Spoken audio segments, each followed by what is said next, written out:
Hey, I'm Joe, and I talk about the psychology of fun. So, one of the biggest things I think people misunderstand about fun is that fun is learning, but it's learning that the audience cares about, that they're engaged in, and they they care about the world that you've built, or the world that this entertainment product exists in, whether it's a stand-up comedy routine or pro wrestling match or a movie or a book or whatever video game, whatever entertainment it is. And so the more you can make that world cohesive, the more you can create moments where people learn about the world in a way that creates tension. That's what really makes something fun.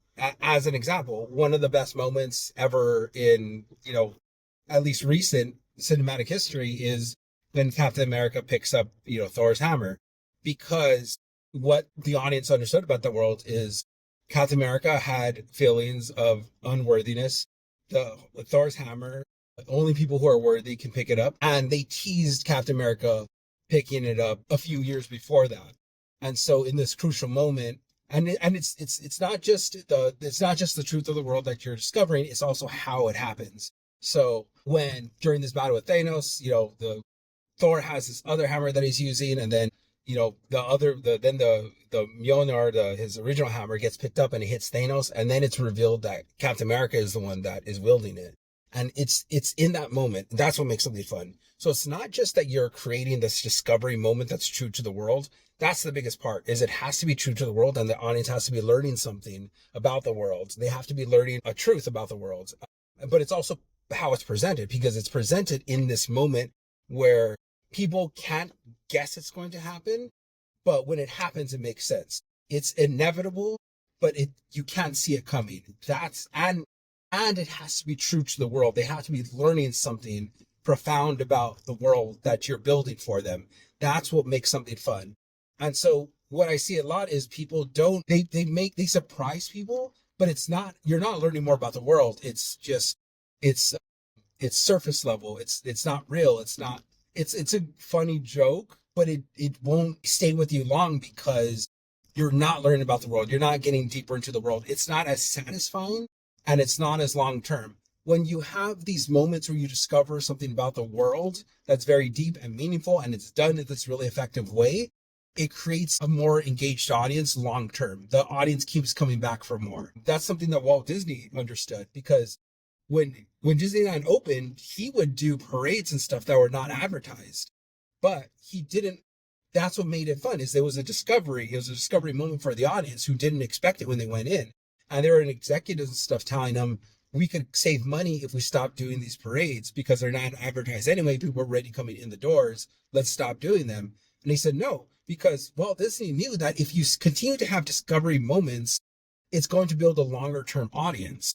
And that's why these worlds like, Lord of the Rings and Star Wars and stuff, one of the reasons why they have, and Harry Potter, one of the reasons why they have these audiences will stay engaged, keep coming back, and they're retained a lot longer, is because there's such a rich world to draw from. It's not just this vapid thing that was put together just for the purpose of the story or the characters. It's an actual world, so people can dig into these different Naboo and Kashyyyk and all these other planets in Star Wars and all this lore in Lord of the Rings. Like Lord of the Rings is a whole language was invented for it.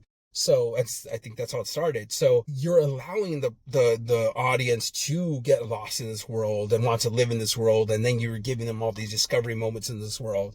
So really, the real key to fun and retention, even if you're building innovative products, is if you give them a world and you give them meaningful discovery moments where they can learn more about the world, and you don't stray from that. You don't destroy what people think about the world. You don't you don't have Luke Skywalker throwing away the lightsaber.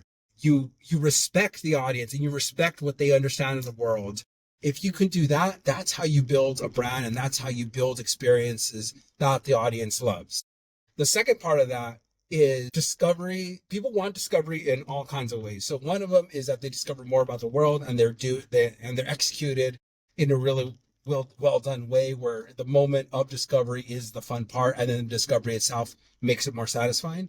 But you also need them, give them new things to discover. So if you're coming out with, the 30th live action Disney remake, audience is going to get tired of that. They've already kind of know what to expect. Even though it's a different movie, they've already seen the formula. So you can't keep doing stuff like that either. So it's not easy, but it's not complicated.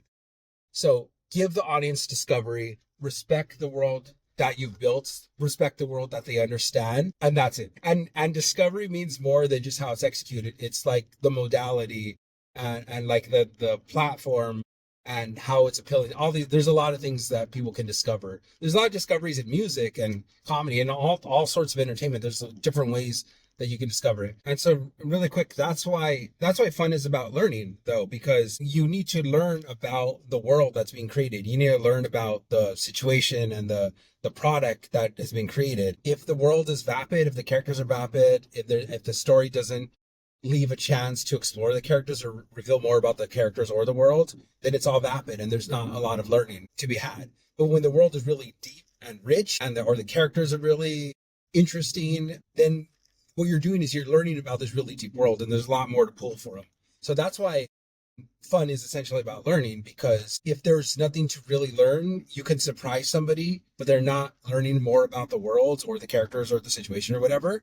It doesn't stay long and it's not satisfying. The reason why fun is really learning, and the reason why learning makes it satisfying, is because you're expanding your knowledge of this world in the delivery system. The delivery system is what makes it stick, because you care about it. If there's tension, if you create engagement and tension, and then you have that discovery moment that cuts it, which is what fun is in a nutshell, that's why learning sticks more when people are engaged, because you have their attention and they really care about the outcome. And then when you give them that result in the cutting of tension, that's what makes learning stick, is because it's done in this process where there is attention, there is engagement, there is tension, and it sticks with you because you remember that moment, because there's this like there's this adrenaline, and then there's this emotion attached to it, and that's what makes that learning stick. But it also makes it stick with the audience. It makes you retain longer because this moment meant something to you and it made you feel something, and you want more of that. You want to learn more about the world. And that's why the worst thing you could do is destroy the world, destroy the knowledge of the world, destroy the logic of the world and things like that. If you like this kind of stuff, this is all I talk about: the psychology of fun and